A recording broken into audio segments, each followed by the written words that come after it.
O Senhor esteja convosco. Ele está no meio de nós. Proclamação do Evangelho de Jesus Cristo segundo Lucas. Glória a vós, Senhor. Naqueles dias, Jesus foi à montanha para rezar e passou a noite toda em oração a Deus. Ao amanhecer, chamou seus discípulos e escolheu 12 dentre eles, aos quais deu o nome de apóstolos. Simão, a quem pôs o nome de Pedro, e seu irmão André, Tiago e João, Filipe e Bartolomeu, Mateus e Tomé, Tiago, filho de Alfeu, e Simão, chamado Zelotas, Judas, filho de Tiago, e Judas Iscariotes, aquele que se tornou traidor. Jesus desceu da montanha com eles e parou no lugar plano. Ali estavam muitos dos seus discípulos e grande multidão de gente de toda a Judeia e de Jerusalém, do litoral de Tiro e Sidônia. Vieram para ouvir a Jesus e serem curados de suas doenças. E aqueles que estavam atormentados por espíritos maus também foram curados. A multidão toda procurava tocar em Jesus, porque uma força saía dele e curava a todos. Palavra da salvação. Glória a vós, Senhor. Aleluia, aleluia, aleluia. Santo Evangelho, vamos aclamar.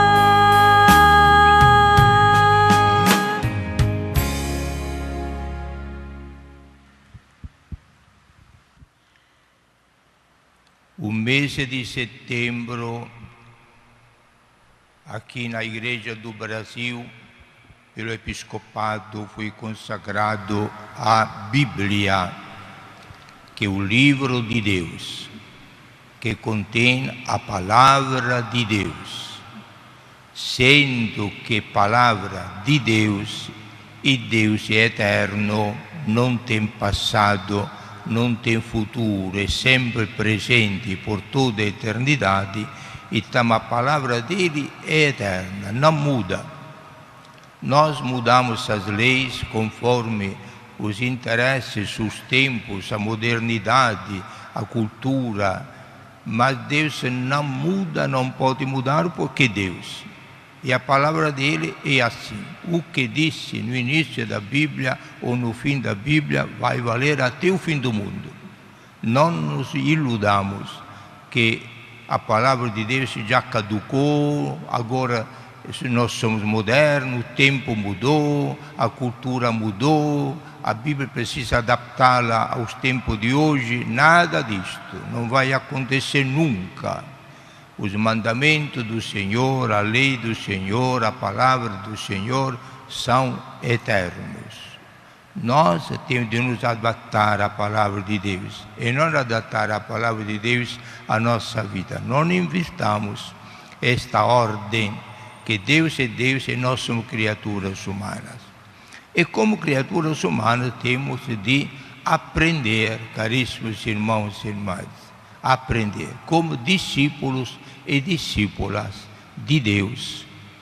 Quem veio nos ensinar esta atitude de discípulos e discípulas de Deus é o mesmo Jesus, Filho de Deus desde a eternidade. Mas ele se tornou homem e veio no nosso meio. E como homem, Jesus nos ensina a nós, homens e mulheres, como temos de agir a respeito de Deus. E um dos aspectos originais, interessantes e muito importantes para a nossa vida é a maneira como Jesus se relacionava com Deus Pai. Como homem, que como Deus é da mesma natureza do Pai, mas como homem, Jesus, como se relacionava com Deus? Em primeiro lugar, Deus não é mais um ídolo ameaçador, terrível, que se aparecia com horrores, terremotos, toda esta fantasciência, diríamos, ao redor da presença de Deus. Jesus considerava o Deus, o único Deus que existe, como Pai. Esta é a grande revelação que o Novo Testamento nos apresenta. Deus não é mais um ídolo, é Pai. E enquanto Pai, então o nosso relacionamento com Deus deve ser de filhos e filhas para Pai. E Deus, quando nos fala como Pai. Portanto, também a palavra que nós lemos na Bíblia deve ser escutada como uma palavra de Deus, que é nosso Pai. Sendo que Pai, amor, que outra revelação do nome de Deus é amor, Deus é amor. Então, este Pai fala com amor, não vem para nos ameaçar, vem para nos admoestar, nos corrigir, nos orientar, direcionar melhor a nossa vida, sempre visando a conclusão da nossa vida, que é a vida eterna, de estar com Ele, como cada pai, de verdade Pai, com a própria amor e providência, gosta e sente um prazer, uma alegria extraordinária de ficar junto com os próprios filhos, o que o Pai deseja que aconteça depois da nossa vida. Um dos aspectos, portanto, de relacionamento, que oração é relacionamento, é esta consideração, que Deus é nosso Pai. Como se encontra com Deus Pai? Aqui o segundo aspecto. Jesus, diz o Evangelho, se retirou e ficou a noite toda conversando com o Pai. É um aspecto muito importante da vida de Jesus. E Jesus se retirou em lugar solitário, ficando a noite toda conversando com o Pai. Como homem, que como Deus já está no céu do Pai, mas como homem Jesus sentia a necessidade e a alegria de poder ele se relacionar com ele, conversando. Então, meus caríssimos irmãos, este diálogo que Jesus estabelece com Deus Pai é uma lição para todos nós. Pode sentar, por favor.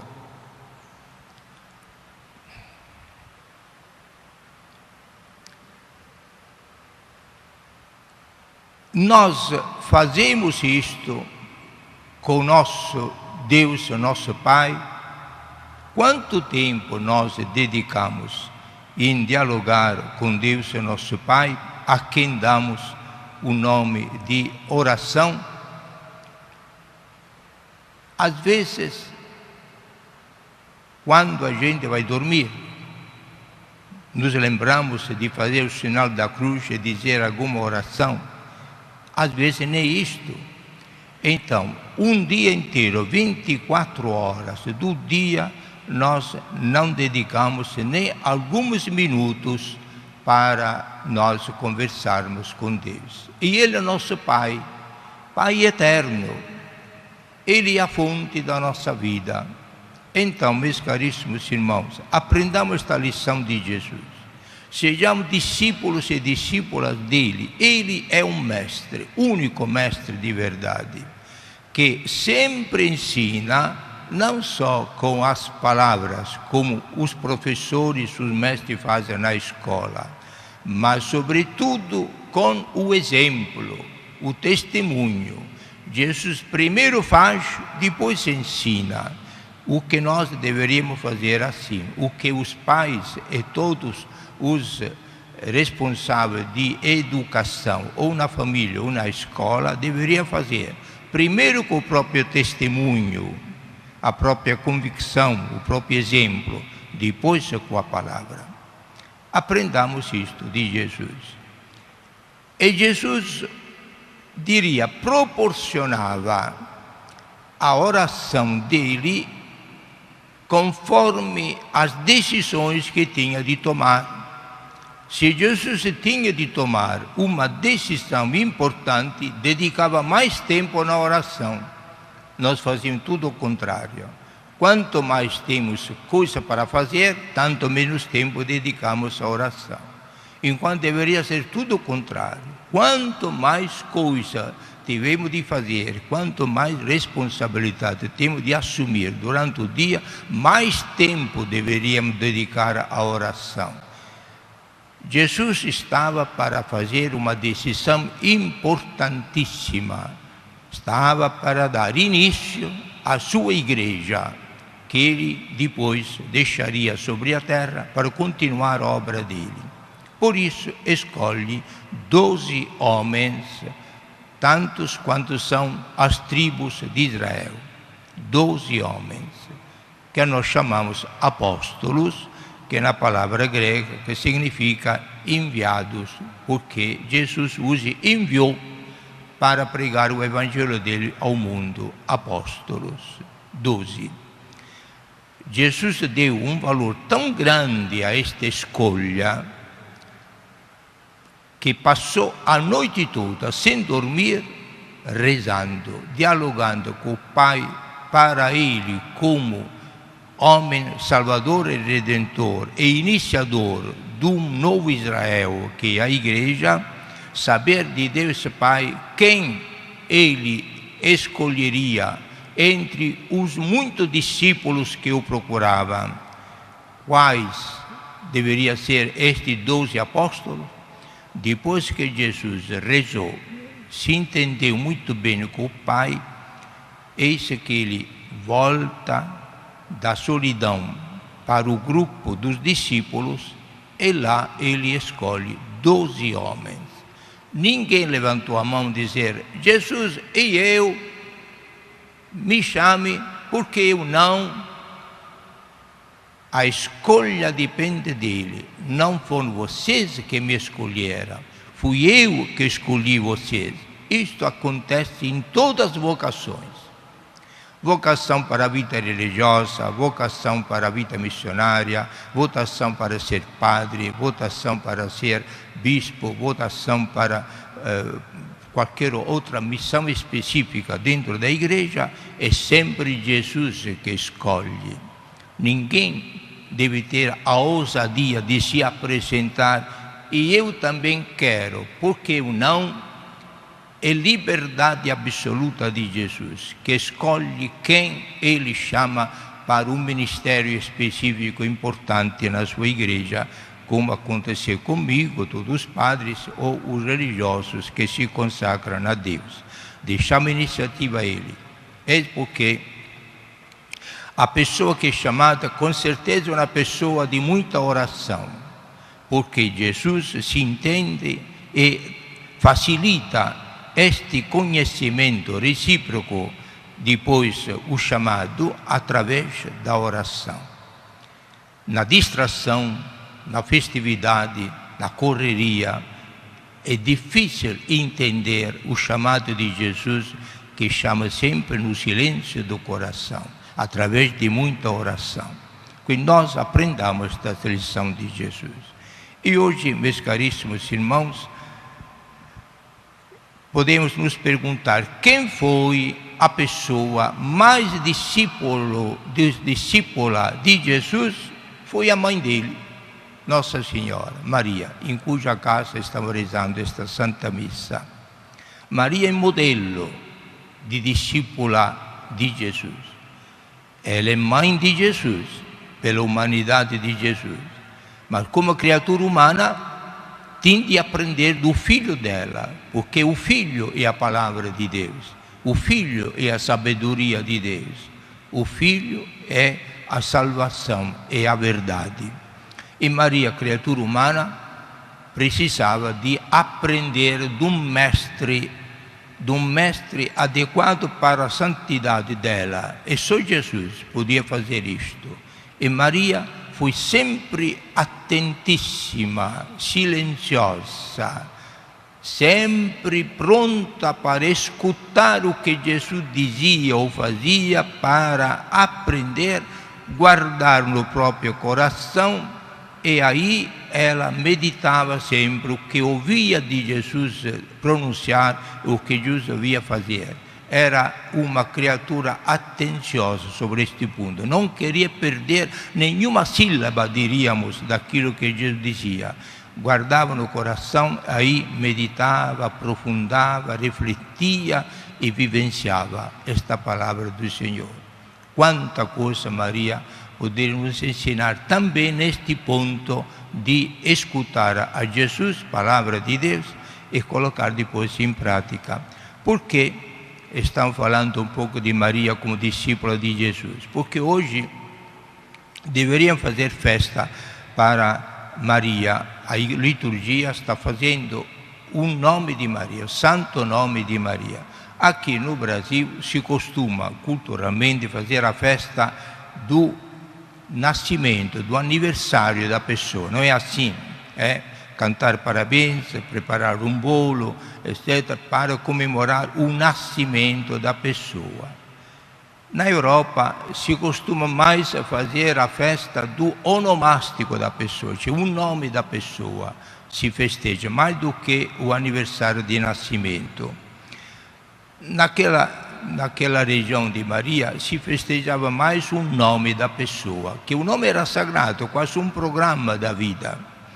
E a Maria, os pais, que os evangelhos apócrifos nos revelam, se chamavam Joaquim e Anna, colocaram a Maria, esta criatura que recebera milagrosamente, colocaram o nome de Maria, ou Miriam na língua de Jesus, Maria para nós. É o nome santo de Maria. Nós que estamos aqui na casa dela, que temos um carinho todo especial para ela, como resposta ao carinho maternal que ela tem para cada um de nós, nós hoje façamos festa em nome de Maria. Agradeçamos a Deus de ter colocado este nome para ela, este nome que se tornou tão comum, tão familiar para nós. Agora não mais, agora quem conta mais são as atrizes, as cantoras, esta que conta hoje em dia, não conta mais nem Maria nem os santos. Mudou a cultura, se secularizou a nossa cultura religiosa. Mas quando cheguei da Itália no Brasil, vendo a lista do nome das mulheres em qualquer comunidade, o primeiro nome era sempre Maria, Maria Carolina, Maria Francisca, etc. Tudo Maria, primeiro nome. Dos homens, o primeiro nome é José, José Carlos, José Luís, etc. Não era assim? Hoje, não. Hoje conta mais uma atriz, uma prostituta qualquer, muito elogiada, uma cantora, etc. Tudo bem, mudou a cultura. Mas lembremos que um nome é um nome santo. O nome de Jesus e o nome de Maria se tornaram como ponto de referência e nome que nos protegem sempre. Faço votos que nós possamos concluir a nossa vida aqui na terra pronunciando o nome de Jesus e o nome de Maria. É uma garantia que saímos deste mundo em companhia de Jesus e de Maria. Naquela companhia ninguém se perde, porque o caminho deles é para o céu. Louvado seja nosso Senhor Jesus Cristo. Para sempre seja louvado.